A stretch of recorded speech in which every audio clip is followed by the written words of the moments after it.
waxa ugu horeeya oo la ka rabo inaan shacabku qabanana waxay tahay inaan mas'uuliyadeena gudano. Mas'uuliyadeena gudashadeedana waxa ugu horeysa inaan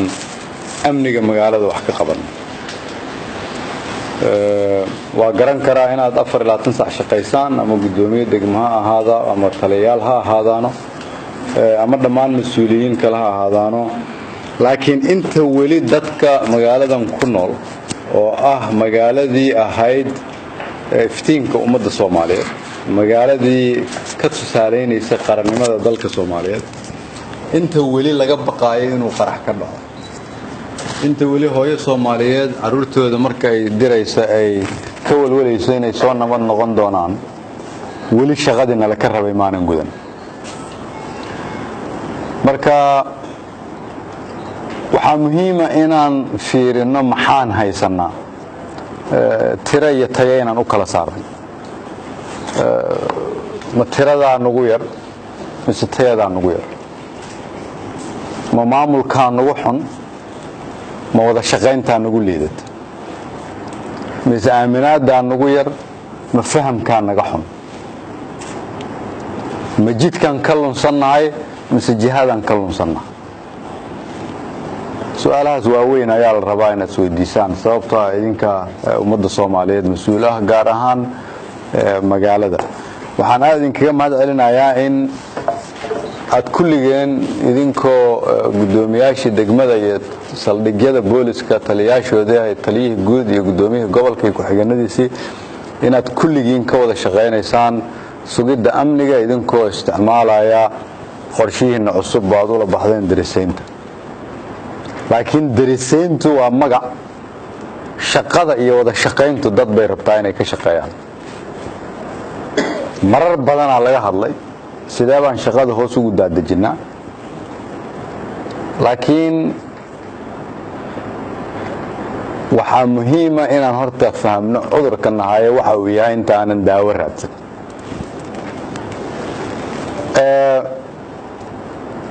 in marka caawa aad shirkan iigu yeerteen oo aan idin dhegaysto oo aan maqlo waxyaabaha aad qabtaan ama dhibaatooyinka idin haysta,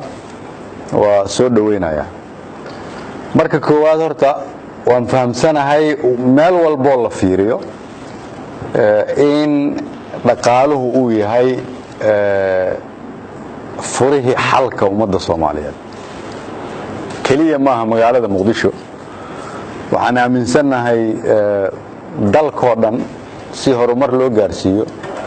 in arrimaha dhaqaalaha waddanka wax laga qabto. siyaasadda dawladdeenu ay ku shaqayso oo hormuudka ka yahay madaxweynaheennu waxay ku salaysan tahay in arrimaha dhaqaalaha qaybo kala duwan wax looga qabto, in la kordhiyo dakhliga oo aan kordhinay sanadkii aan joognay hadda 3 bilood oo la soo dhaafay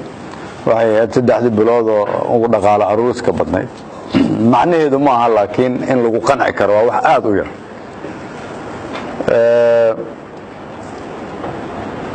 in inta khasaaraha ku baxaysa ama musuqmaasuqa ku baxaysa wax laga qabto, idinkaana ugu horeeya cidda wax ka qaban lahayd.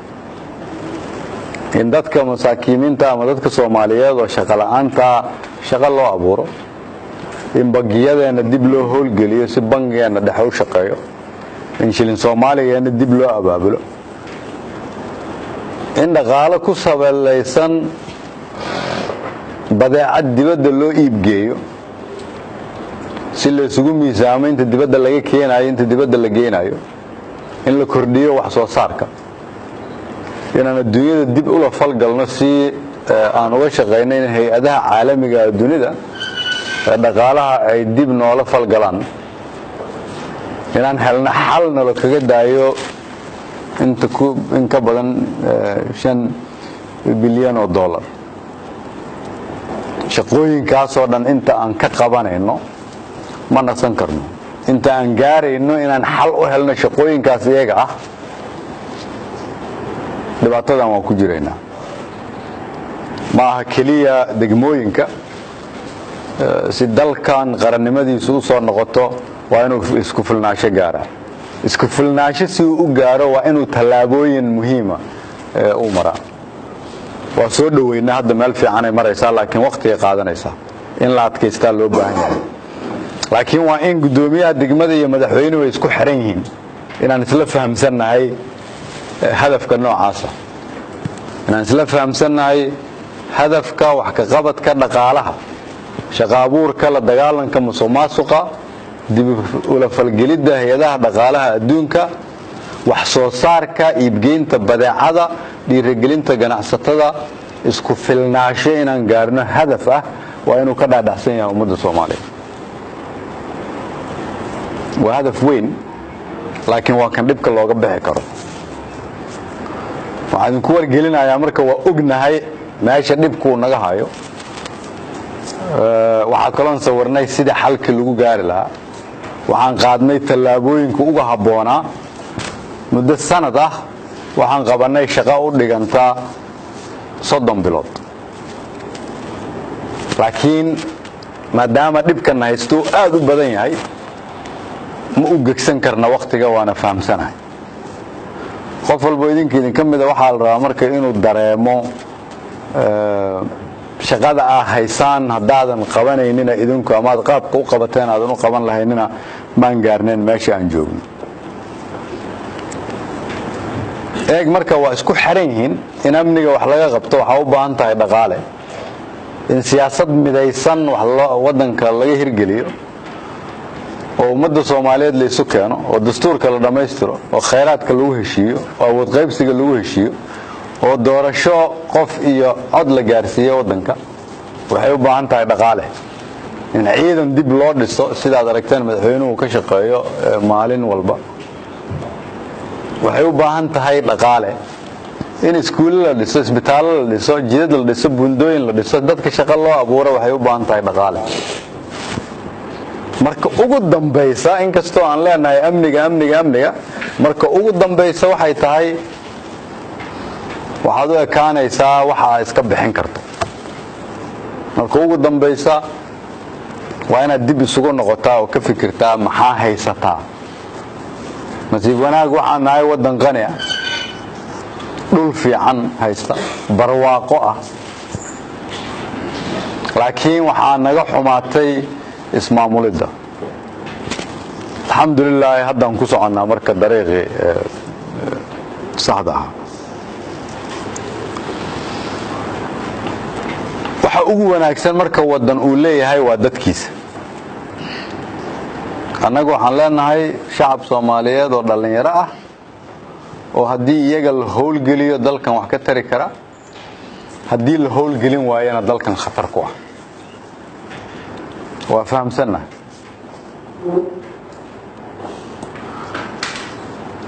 si marka ay taas u dhacdo waa inaan leenahay dawladnimo ay ka muuqato nidaam dadku ay ku qanci karaan dawladnimo ku salaysan isfaham isu talaasul isu dulqaadasho laakiin ku salaysan nidaam ku dhisan dawladnimo iyo kala dambeyn marka ugu dambaysa wadanka isbedel in laga sameeyo waa xanuun isbedelku sidiisaba waa dhib qof walba bini aadana way dhibaysaa inuu sameeyo isbedel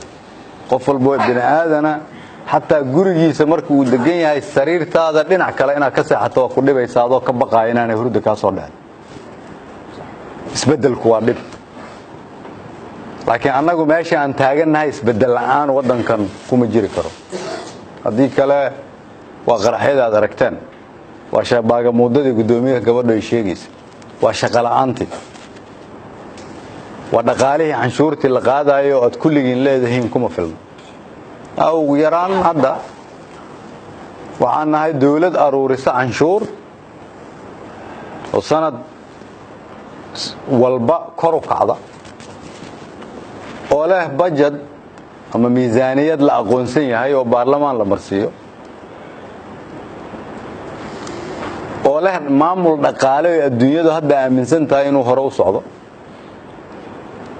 laakiin u baahan tallaabooyin ka sii muhiimsan in la qaado marka inaan aqbalno waaye inaan ku shaqeyno wax aan hayno hadda laakiin aan ka heshiino kulligeen maxaa ahmiyadda ugu muhiimsan noole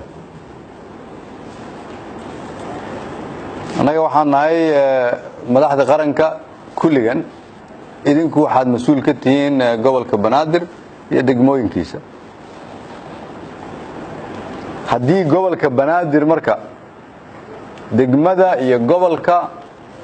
iyo booliiska iyo nabad sugidda iyo hay'adaha kale amniga iyo madaxda qaranku ay wada shaqeeyaan leeyihiin mas'uuliyad qaybsan leeyihiin kala dambeyn iyo meel isugu soo hagaago leeyihiin dhaqaalaha yaroon leenahay in loo qoondeeyay si dhab ah laakiin aan lagu tagrifalin aan ka hormarino danta guud mar walba danta gaarka ah aan howlgelino dadkeena kuwa degmada ka shaqeeya kuwa aan ka shaqeynba ay shacabku dareemaan inay booliisku ku soo ordaan aanay ka ordin aan soo gaarno dhaqan ah hooyada iyo aabbaha iyo gabadha iyo wiilka jidka maraayo ay dareemaan inay ku soo ordaan booliiska meesha hadda ay walwal ka qabaan waa xaqiiq ay ku soo ordaan nabad sugidda oo la yiraahdo waa gacan qafiif ay leeyihiin sida hadda la yiri waxay leeyihiin gacan adag muhiimaddu waxa ay tahay ciidanku waa kii lagu soo orday waa kii lagu soo hiranay waa astaanta qaranka shaqo wanaagsan ayayna hayaan naftooda ayayna u hibeeyaan dalka laakiin waa in la isu soo dhaweeyaa shacabka shaqada ugu horeeya laga rabo booliiska iyo nabad sugidda iyo qolo walba ciidana waxay tahay inay kasbadaan kalsoonida shacabka ee u adeegayaan haddii cidda aad u adeegaysa aanay kugu kalsoonayn waa hubaal inaadan qabanayn shaqo najaxda inay isu sheegtaan waa muhiim haddii laga aaminsan yahay inaad ku dhex jirto musuqmaasuq ama gudoomiye degmo ah ama booliis ah ama ra'iisul wasaare ah waa hubaal inaadan ku najaxayn haddii laga aaminsan yahay inaad ka shaqeyso qabyaalad iyo ninjeclaysi waa la hubaa inaadan najaxayn marka waxaan u baahannahay dad Soomaaliyeed oo yiraahda 28 sano la soo dhaafaa dib noogu filan sanadkan soo socda waxaan aqbalaynaa inaan u dhaqano sida hore si ka duwan sanadkan soo socda waxaan iska daynaynaa qabyaaladii waxaan iska daynaynaa laalaabka waxaan iska daynaynaa ninjeclaysiga waxaan iska daynaynaa cabsida sanadkan soo socda waxaan isku dayaynaa inaan ummadda Soomaaliyeed ugu adeegno sida hore si ka duwan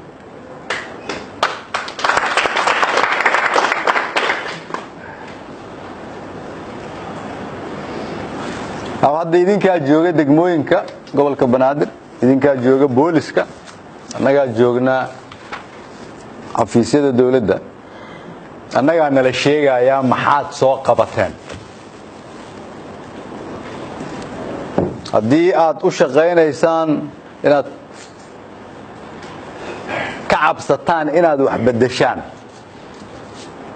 xal ma imaan doono haddii weli laga baqaayo in dhulkii dawladda aad ku shaqaysaan sababtoo ah siyaasad ayaa dhib keenaysa xal keeni maysaan haddii gudoomiyaha gobolka Banaadir aanu soo celi karin dhulka dawladda haddii dhulka dawladda oo lagu shaqeynayo aad uga baqaysaan siyaasad dalkan meel geen maysaan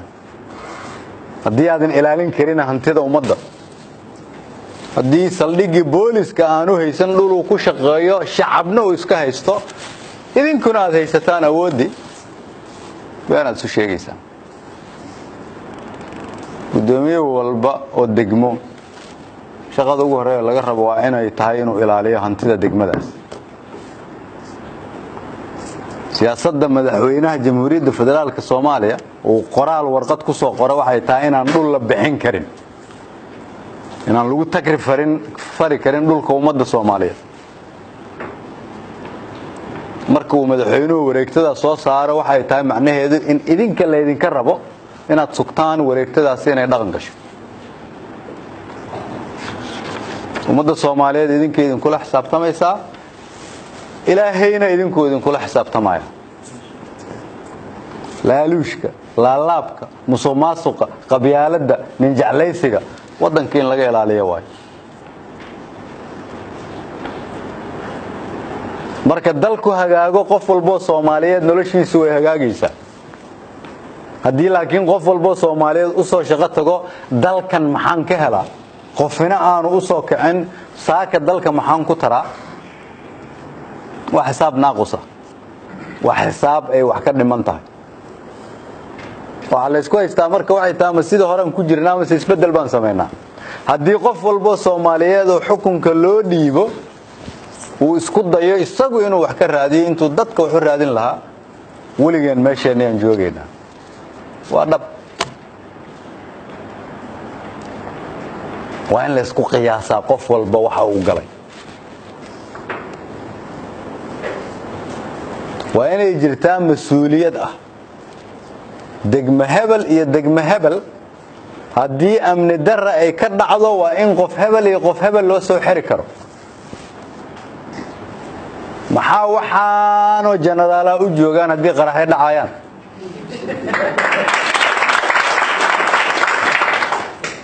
maxaanu leenahay intaasoo guddoomiye degmo haddaan la ogeyn waxa dhacaya waa in guddoomiyaha degmadu uu abaal mariyaa guddoomiyaha gobolka Banaadir uu abaal mariyaa degmadii guddoomiyihiisu uu ku guuleysto shaqo wanaag hufnaan karti waa in taliyaha boolisku uu abaal mariyaa taliyihii ku guuleysta inuu meesha uu ka shaqeynayo qarax ka ilaaliyo waa in la soo xiraa kuwa laaluushka qaata kuwa musuqmaasuqa sameeya kuwa dhulka dawladda dhaca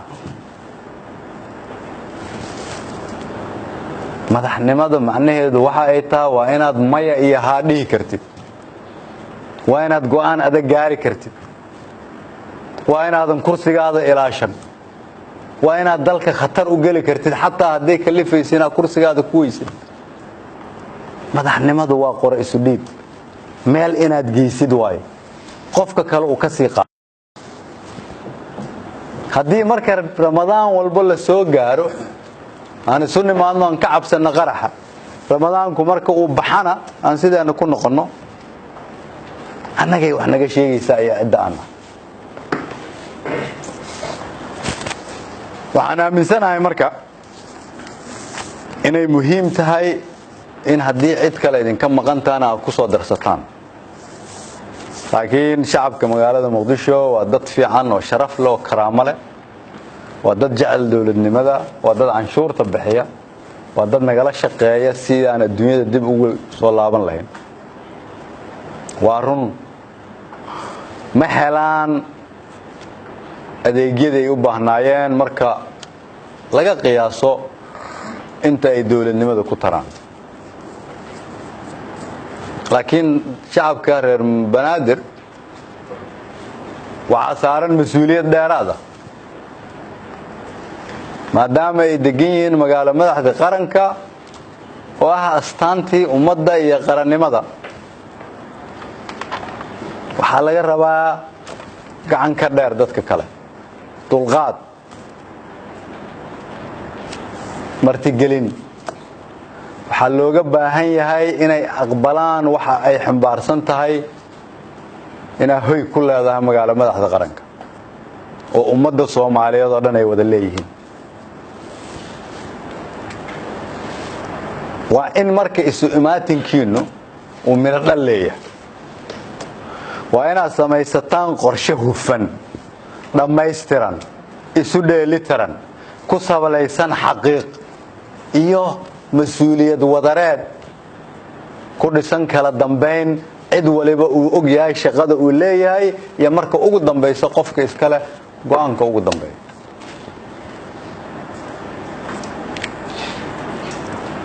waa muhiim in nolosha iyo nafta ummadda Soomaaliyeed ee magaaladan ku dhaqan aad ilaalisaan waan taliyaha boolisku og yahay in taliyaasha degmooyinka aanay intay baawur iyo qoryo iska qaadan aanay xabado iska ridin waa in maxkamad warqad markay idin soo qorto oo wax fulinaysaan aadan meel iska taginina dadka iska xabadaynina waa inaad baari samaysaan marka hore xagee baan u soconnaa khatar noocay ay leedahay gudoomiyaha degmada muxuu leeyahay sidee baa lagu galaa ummadda Soomaaliyeed naftoodu qiimo ay leedahay booliisow ummadan Soomaaliyeed dhiigeedu qiimo weyn oo noogu fadhiya amniga inta aadan sugin ka hor waa inaad tiraa khatar miyaan keenaya waa muhiim in la isla xisaabtamo taliya waa muhiim inaan aqbalno sidii hore si ka duwan inaan u shaqeyno waa in gudoomiyaha gobolka Banaadir uu la xisaabtamaa gudoomiyaasha degmooyinka gudoomiyaasha degmooyinkuna ay la xisaabtamaan kuwa ka hooseeya ilaa laamaha waa muhiim taliyuhu inuu la xisaabtamo dadka askarta ka hooseysa waa muhiim madaxweynuhu inuu ila xisaabtamo sidoo aniga ila xisaabtamo anna aan wasiiradeedu la xisaabtamo isla xisaabtan dhab ah waa muhiim dawladnimada in la soo daadajiyo ilaa laanta degmada laga gaarayo waxaan marka rajaynayaa in annaguna anteena ka soo bixi doono wixii aad nooga baahataan aad soo marsiinsataan gudoomiyaha gobolka Banaadir iyo taliyaha ciidanka booliska laakiin waxaan la aqbali karin in mar walba magaaladan qarax uu ka dhaco sidoo idinku wargeliyay madaxweynaha markuu idin yeeray mayaan dhaweed waa in la isla xisaabtamaa meel walba ciidan baa taagan meel walba askar baa joogta meel walba degma ku taala gudoomiyaha jooga maamul baa jira waa inaan ognahay meesha dhib ku yaalo haddii aan ogaano meesha dhib ku yaalana waa inaan ognahay cidda mas'uulka ah cidi waa inay mas'uuliyad qaadaa markii dhib dhaco waa in cid lala xisaabtama taliyaha iyo gudoomiyaha waxaan ka codsanayaa inay idinla shaqeeyaan idin caawiyaan laakiin idinla xisaabtamaan sida iyagaba annagu aan idinla xisaabtami doono idinkana kuwa idinka hooseeya waa inaad la xisaabtantaan ugu dambeyntii waxaa naloo dhiibay annaga waa ammaanada ummadda Soomaaliyeed haddaad saldhig boolis joogtid haddaad gobolka joogtid haddaad dekada ka shaqaysid haddaad wasaarad ka shaqaysid haddaad gobolka Banaadir joogtid oo waaxda dhulka ka shaqaysid ammaanada ummadda Soomaaliyeed waa in la ilaaliyaa sida kaliya oo shacabka ummadda Soomaaliyeed nagu aamini karaan waxay tahay inaan dareensiino inaan leenahay ammaano inaan xoolahooda nagu aamini karaan markaas ay canshuurta kordhaysaa markaas amnigu wax laga qaban karaa laakiin haddii nala ka aaminsan yahay inaan nala aamini karin waxa ogaataan aan weligeena meesha joogeen marka ugu dambaysa mas'uuliyaddu ma ahan kaliya in shaqadaada aad ku sinaato mas'uuliyaddu waxay tahay haddii aad ogtahay qof qalad sameynaya taliya laaluush qaadanaya wasiir laalaab ku jira dhul la boobayo wax walba oo khalada oo aad ogtahay oo aad qariso macnaheedu waxay tahay inaad taakuleynaysid qof ka shaqeynaya baabiinta qarannimada Soomaaliyeed dhaqankii wanaagsanaa ee dawladnimada waa in la soo celiyo sida kaliya oo lagu dhisi karo waa in meesha ugu hooseysa laga soo bilaabo marka waa nasiib wanaag inaan caawa u helnay fursad inaan aragno gudoomiyaasha degmooyinka maalin dhoweed waxaa la kulanteen madaxweynaha wuxuu idin sheegay inuusan ku qanacsanayn amni darrada magaalada soo sidaas ma waxaan idinkugu soo celinayaa in fariinta madaxweynaha idin soo gaarsiiyey idinkoo ku mahadsan shaqada ilaa hadda aad soo qabateen ee tan aad qaban doontaan in fariintii meesheeda ay tahay laga bilaabo maanta waxaan idinka codsanayaa in amniga magaaladan sida ugu dhaqsaha badan wax looga qabto wixii aad nooga baahantaanna aad soo weydiisataan laga bilaabo maanta waxaan codsanayaa in shaqadiina isla xisaabtan ay ku salaysnaado laga bilaabo maanta haddii ciidanka kula shaqeeyo mid kamida uu khalad sameeyo ama laalaab sameeyo fadlan shaqada ka ceyri haddii gudoomiyaashaada qaarkood ay shaqadaada ka soo bixi waayaan fadlan shaqada ka ceyri haddii iyagu ay shaqadooda ka soo bixi waayaan fadlan noo soo sheega maalin dambe lagama lumi karto waa mahadsantihiin wassalaamu calaykum.